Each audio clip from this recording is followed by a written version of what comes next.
Hey young friends, Dr. Bill here. As always, I'm glad that you've chosen to spend a few minutes with me as we continue to work our way through the big names in the Bible.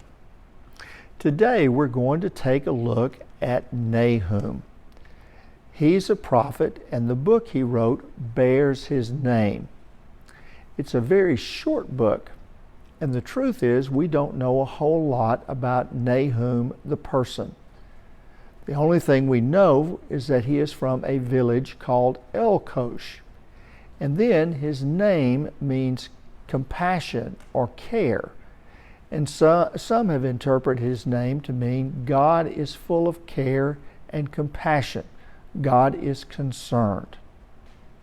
Well, the unusual thing about the book of Nahum is that instead of speaking directly to the people of God, the focus of Nahum's prophecy or his message is directed toward the nation of Assyria. Now, you may recall from some of our previous lessons that the Hebrews divided themselves into two countries. There was a northern kingdom and a southern kingdom. And you may recall as well that Assyria, when it came to power, began to exert its influence all over that part of the world. Well, it began to lay siege to the northern kingdom. And eventually, it triumphed over the people of the northern kingdom. And many of the Hebrews living there were carried off into exile in Assyria, the capital city of which is the town of Nineveh. Well, that's the focus of Nahum's prophecy. That's the focus of his message. And at the time of his writing, it seems that Assyria has fallen. After a long period of being in control and being in power, they have now been defeated, they are reduced, and they are no longer the world power that they used to be. As a result, much of Nahum is devoted to celebrating the end and the fall of Assyria. Much of Nahum is directed against the people of the city of Nineveh. And so Nahum spends a good portion of his book doing a lot of trash talking, saying to Assyria, hey, you thought you were something special. Look at how far you've fallen. Take a look now. You're really nothing. And that's something that Nahum echoes over and over and over again in his book. He is less concerned about giving a message to the people, to the Hebrew people, than he is about showing how far Nineveh has fallen. Well, it's a short book, but there are some important lessons that we can glean from it. The first is this. Nahum asks a very important question. Nahum asks, if God is so good and God is so powerful, how can God allow a nation like Assyria to rise to power and to inflict its will upon other people? How can God allow a nation like Assyria to make so many people suffer, to carry off people into exile? How in the world does God allow such a brutal country to exist?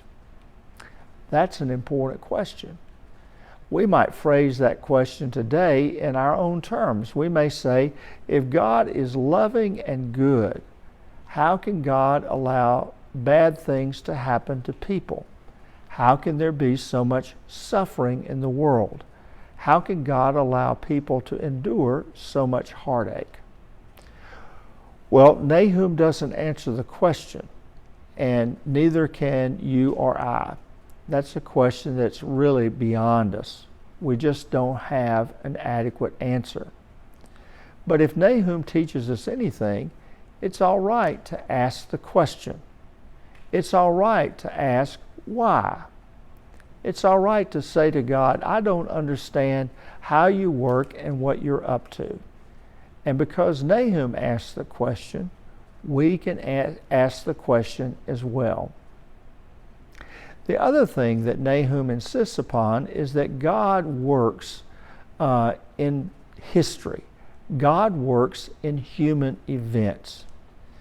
Nahum, even though he questions how it is that God could allow Assyria to rise to prominence, Nahum nonetheless says that Assyria has fallen because God has acted.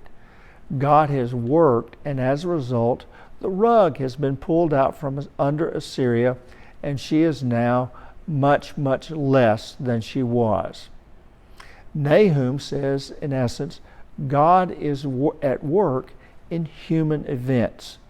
God just doesn't work inside the hearts of people, as important as that is. He insists that God is at work all around in our world, and not just with us as individuals, but in the great things in this world, stuff of nations, the stuff of history.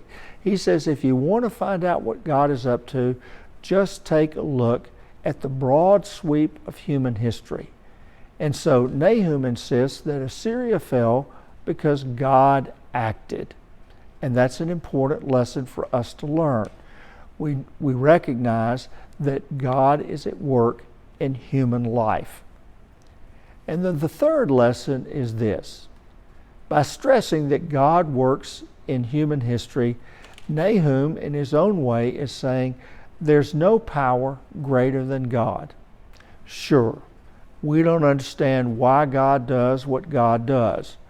Nevertheless, he insists that God is greater than all of the other powers on the face of the earth. And he illustrates that by calling attention to the fall of Assyria. And so he insists that no matter how we experience it, God is still great. God, as the psalmist put it, laughs at the rulers and kings of this world. Well, I know that may be a hard lesson to grab hold of, but nonetheless, it's an important lesson. If you have some time, you might want to take a gander at the book of Nahum and thumb through some of the pages and see what he has to say. As always, you can reach out to me if you have any questions. I'll be glad to talk to you anytime. I hope you're having a great week, and I look forward to seeing you soon. God bless. Bye-bye.